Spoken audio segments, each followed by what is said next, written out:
Hello and welcome to What's Trending on Vanguard Live. I am Precious Chukudi. We get to talk about everything happening on social media, what you need to know and what you already know as well. And we'll be starting off with this story from the Cocoa Master himself, the Skibanj, like his Jamaican friends call him. And of course, ICPC arrested and detained the musician Oladapo Oyebanji, aka the Banj, at their headquarters in Abuja over alleged fund diversion of millions of N-Power funds in collaboration with some government officials, and then people were talking about it.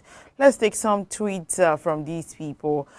This is from Isaac Africa. It says, when you tell some celebrities to challenge bad governance, most won't because they themselves are into shady deals with them. But are we really ready for this conversation? Disappointing that the Banj is arrested by ICPC for diverting N-Power funds. Hope it turns out untrue.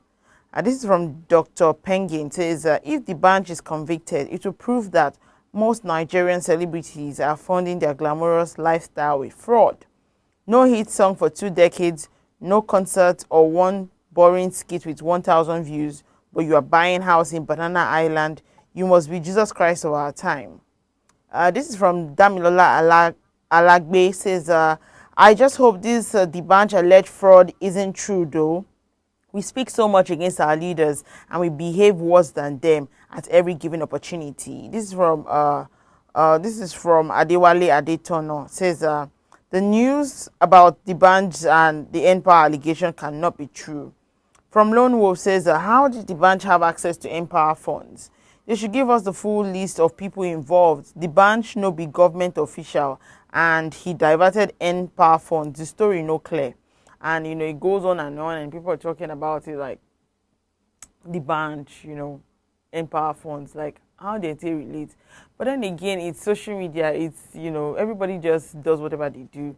You can never tell to an extent what the person is doing behind the curtains, That's just it, until everybody is hiding under the guise of, oh, I work hard for my money, I'm a very hardworking person, I do this, until your case they tabled, in public and all that. And that's what's just happening. Because one would even think, I was like, when I saw that story, I was like, the Banj K. Not be the Banj now, Mr. Cocoa Master. You can't do that kind of thing. But then again, we're still waiting for more information because, like somebody said, maybe this will just come out to be one of those stories that is just a lie. But then again, they said they actually did carry him, and people are wondering why exactly this N-Power fund.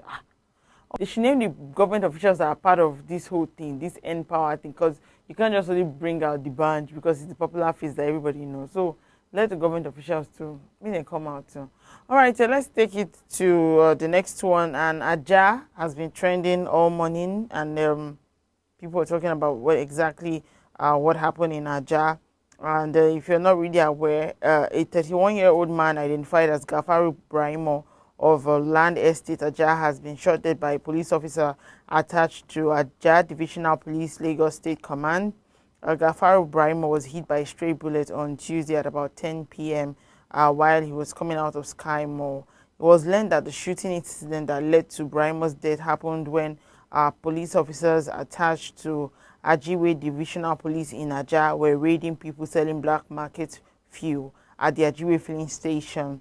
However, trouble started when the police officers attempted to impound the black market fuel because he refused. His resistance angered the officers who started shooting sporadically.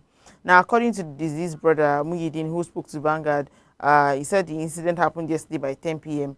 And according to him, he said the police wanted to arrest those that are selling black markets, and they started shooting because they refused to allow them impound their fuel. Unfortunately, Buharimo was coming out of Sky Mall when he was mistakenly hit by a stray bullet.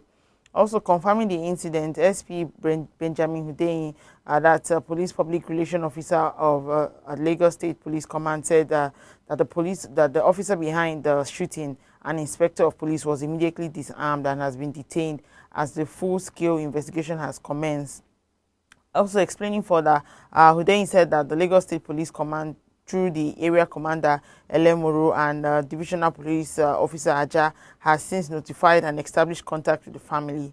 The command, while commiserating with the family of the deceased over the avoidable and most unfortunate incidents, gives assurance that they already commenced investigation into the immediate and remote circumstances leading to the shooting, will be brought to a speedy and conclusive end, while equally ensuring that justice is served. And that's what the command is saying. But let's check let's take some of the tweets concerning this issue. And this is from Big Flex saying that police is your friend, but don't kill citizens past armed robbers. What will the Nigerian police call this situation that happened in Aja this morning? This one is also from Okonkwo. Says, when I saw the chaos at Ajiwe police station Aja this morning, I just knew that they must have killed somebody. And it just goes on and on like that.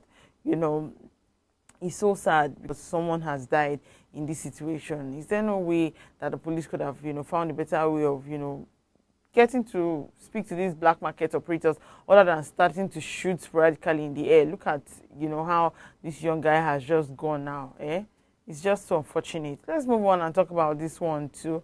This one is a very interesting one. And of course, about Ugandan doctors, they are kneeling to appeal to President Museveni to contest for the 7th time. Hey, African people, who does this one? This one choke. All right, doctors under the Uganda Medical Association were seen kneeling before President Yoweri Museveni to beg that he contest for the country's presidency in 2026.